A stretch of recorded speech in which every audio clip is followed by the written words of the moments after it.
And as we're flowing here right along, I wanted to spend a little bit more time on this one here, this next one coming up.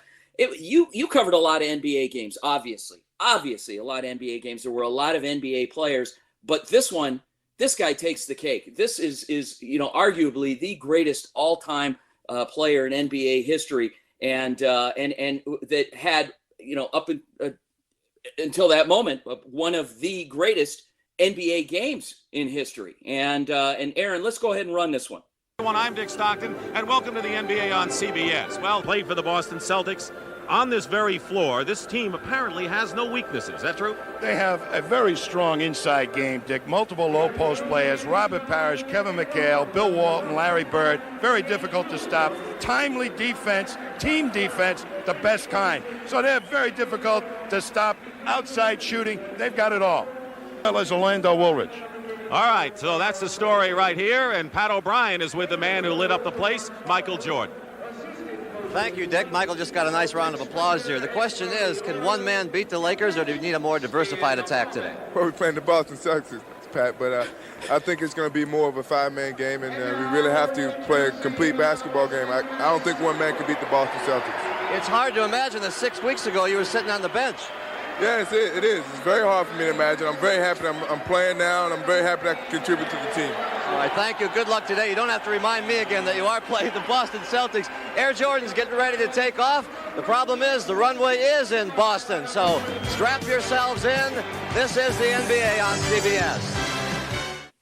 He should have been tired an hour and a half ago. Ainge guarding Michael Jordan. Jordan goes up with a shot and hits it, and has 61 points to tie Elgin Baylor's all-time single-game playoff record that he established against these Celtics.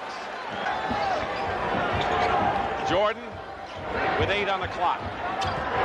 Jordan ties the game. Oh, boy. 63 points, and you're looking at an all-time record. Oh, boy. Michael Jordan.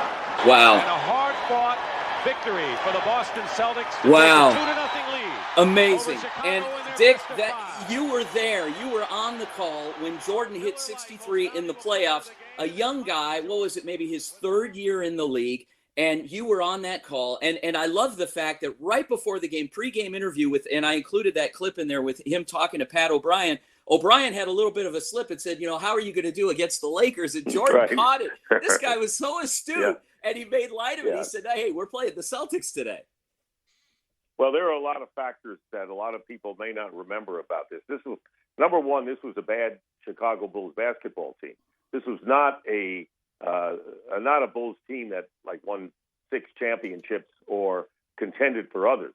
This was a team that won 30 and lost 52, yet made the playoffs because of their standing in the regular season. So this was not a good team, and they had no chance of beating Boston in the playoffs. They lost that game, even though Jordan scored 63 points. Michael Jordan missed virtually the entire season. He broke his foot in the 3rd game of the year and missed over 60 games of the campaign. So he didn't even play that year, okay? So he wasn't even a factor in the season. So the Celtics were going to win, and I remember that the Celtics were not really enamored and impressed with Jordan yet, okay? And this was early in his career, as he said. And now he comes in there, and he scored 63. And when the game was over, and, of course, the Celtics ended up sweeping Chicago in that series, Larry Bird said, wow, this guy is something. He will open the eyes of the great Boston Celtics basketball team. They would go on and get to the finals and everything, but Chicago wasn't a good team. But Jordan put on a show that he never equaled, and no one else has either.